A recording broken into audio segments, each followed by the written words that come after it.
Assalamualaikum warahmatullahi wabarakatuh. Selamat pagi. Kami dari kelompok 2 akan mempresentasikan hasil diskusi kami mengenai taman terapeutik pada Taman Ibu Istimewa Ramadhan Agung dan Pasar. Untuk kelompok 2 sendiri beranggotakan saya sendiri yaitu Dikon Radinta, lalu ada Adi Prasetya, Agnia Rahmatika, dan Muhammad Abdi Syakur Murtala.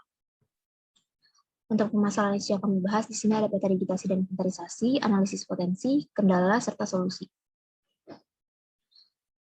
Untuk peta digitasi sendiri, Taman Ibu Istimewa Ramadhan Agung berlokasi di Desa Daun Puri Kamen, Kecamatan Denpasar Barat, Kota Denpasar. Bisa dilihat di sini di peta digitasi, ini adalah wilayah dari Denpasar. Untuk lebih detailnya ini adalah Denpasar Barat, dan ini adalah Desa Daun Puri Kamen. Lalu untuk Taman Terapeutik ini sendiri berada pada bagian timur laut Taman Ibu Istimewa Ramadhan Agung, memiliki luas sebesar 20 ha. Untuk inventarisasi tepatnya sendiri, teman-teman ini dibatasi oleh berbagai atraksi Kota Denpasar. Pada bagian barat laut terdapat patung Caturmuka dan titik nol Kota Denpasar yang bisa dilihat di gambar di sebelah kiri ini. Lalu pada bagian timur laut terdapat Museum Bali dan Pura Jaganata. Untuk tapaknya sendiri memiliki ketinggian terendah yaitu 24 meter di atas permukaan laut dan ketinggian tertinggi yakni 27 meter di atas permukaan laut. Untuk kelandaiannya memiliki rata-rata sebesar 1,3% dengan kelandaian maksimal sebesar 5,5%. Untuk suhunya sendiri, rata-rata suhu di Denpasar Barat yaitu 26 derajat Celcius dengan kelembapan sebesar 84% dan kecepatan angin sebesar 11 km per jam. Untuk vegetasinya sendiri, terdapat berbagai macam varietas pohon. Di antaranya dapat dilihat di tabel berikut, yaitu terdapat pohon bungur, cempaka, ketapang, ram kuning, tebu buya, dan berbagai jenis lainnya. Dapat dilihat untuk semak sendiri, terdapat berbagai jenis semak meskipun tidak terlalu beragam, tetapi masih memiliki varietas yang cukup berbeda di Taman Terapeutik ini. Untuk ground coverage sendiri memiliki jenis ground cover rumput Jepang dengan luas sebesar 110 meter persegi. Selanjutnya adalah analisis dari potensi yang akan dijelaskan oleh teman saya Adi Prasetya. Terima kasih. Oke, selanjutnya adalah analisis potensi. Nah, berikut merupakan analisis dari potensi yang kami temukan dari tapak, yaitu yang pertama adalah good view yang dihasilkan oleh taman ini, yaitu berupa variasi bentuk dan pola tanaman. Nah, yang kedua, kualitas visual taman ditingkatkan oleh repetisi tanaman pucuk merah dan Taiwan Beauty. Nah, yang ketiga, variasi yang masih sedikit dapat menjadi potensi untuk menambah variasi yang lebih beragam. Nah, yang keempat, suara satwa liar dan gemuruh angin merupakan kualitas akustik dari taman. Nah, yang kelima, ruang yang terdapat pada taman terdiri dari ruang penerimaan, yaitu yang merupakan pintu masuk dan keluar. Lalu ada ruang utama yang merupakan tempat aktivitas pengunjung. Selanjutnya ada ruang transisi yang merupakan tempat peregangan dan titik akses pemandangan taman. Lalu terakhir ada ruang refleksi yang merupakan kombinasi dari bebatuan. Nah, selanjutnya yang keenam yaitu memiliki tingkat keteduhan yang tinggi karena elemen tanaman didominasi oleh pepohonan yang memiliki tajuk lebar. Oleh karena ini, pada taman memiliki suhu yang sejuk dan juga kondisi dari cahaya yang cukup baik dalam menangkal cahaya. Nah, lalu yang nomor ke-7 yaitu kondisi elemen perkerasan pada taman terbilang cukup baik.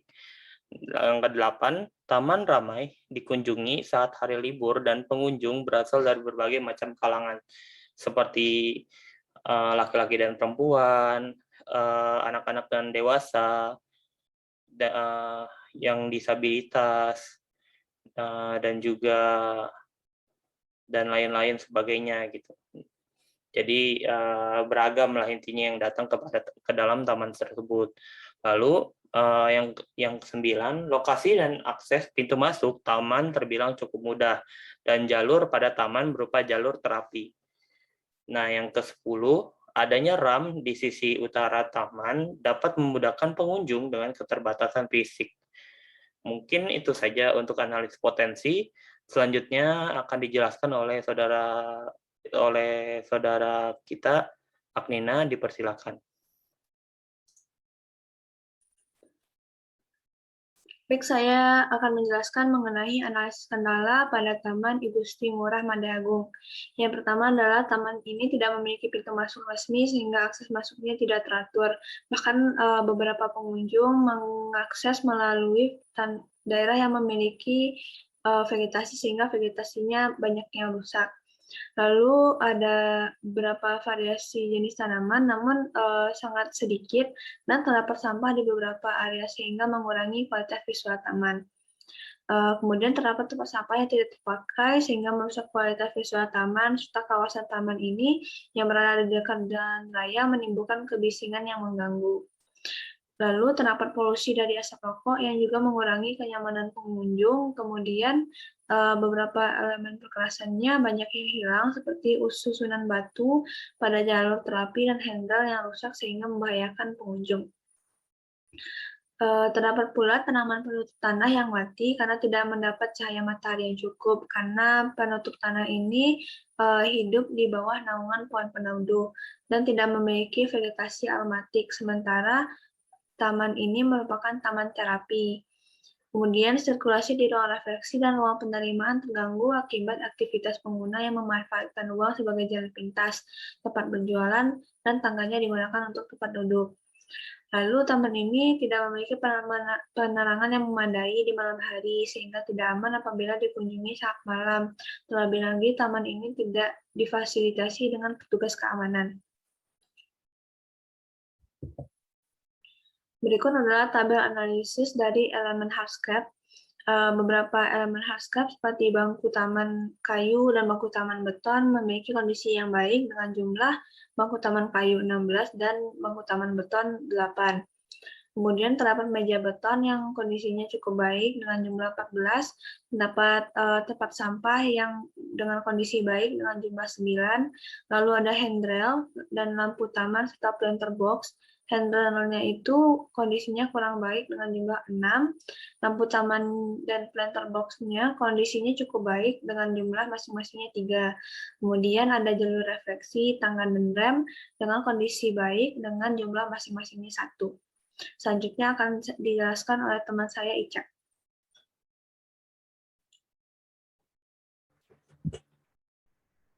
Assalamualaikum warahmatullahi wabarakatuh. Saya Muhammad Bersyukur Matoha. Saya akan membahas solusi atas kendala. Yang pertama ialah penggunaan signage di area terluar taman. Sesuai dengan fungsinya, signage ini bertujuan untuk menunjukkan akan keberadaan sesuatu. Dalam hal ini konteksnya ialah keberadaan taman. Sehingga dengan visibilitas yang tinggi, pintu utama dapat diletakkan di sekitar signage, apalagi di area terluar taman. Kemudian sebagai penjelas dapat ditambahkan juga tulisan berupa gate A atau gate B sebagai penanda bahwa gerbang tersebut ialah gerbang utama akan sebuah taman, seperti itu. Di sini saya menggunakan signage Taman Menteng sebagai referensi karena letaknya yang ada di bagian luar taman.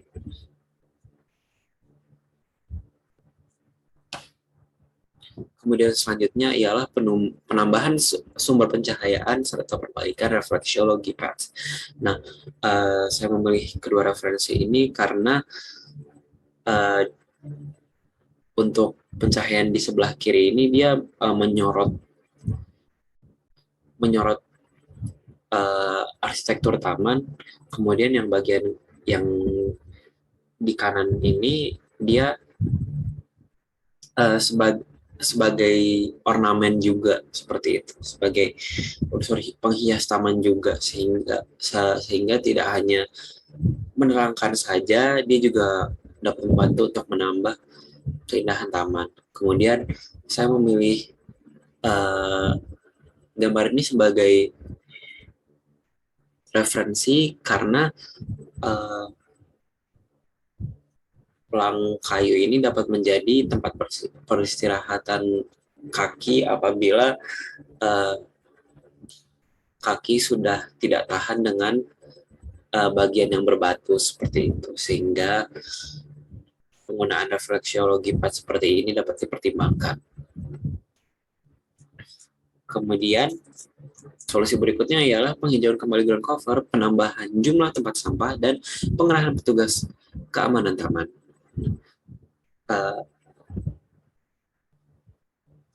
Tempat sampah ini digunakan sebagai referensi karena unsur kayunya yang dapat menyatu dengan keadaan sekitar seperti itu. Kemudian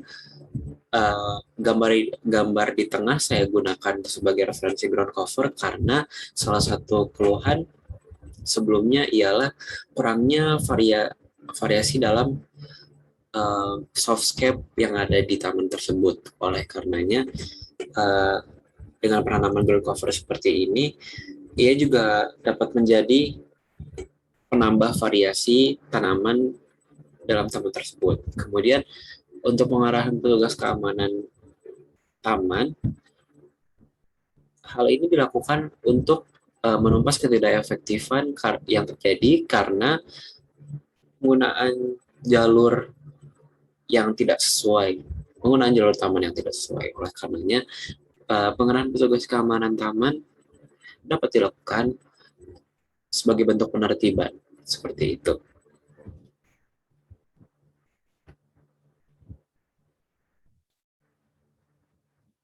Berikut tabel analisis tanaman hardscape. Berikut daftar pustaka. Terima kasih. Terima kasih untuk kesempatannya dan juga terima kasih untuk teman-teman serta ibu bapak sekalian yang sudah menyimak sampai akhir. Oleh karenanya, terima kasih. Dan kemudian apabila terdapat pertanyaan yang ditanyakan juga kami terbuka dan saran kritik juga sangat diterima untuk memperbaiki presentasi kami pada kemudian hari. Seperti itu.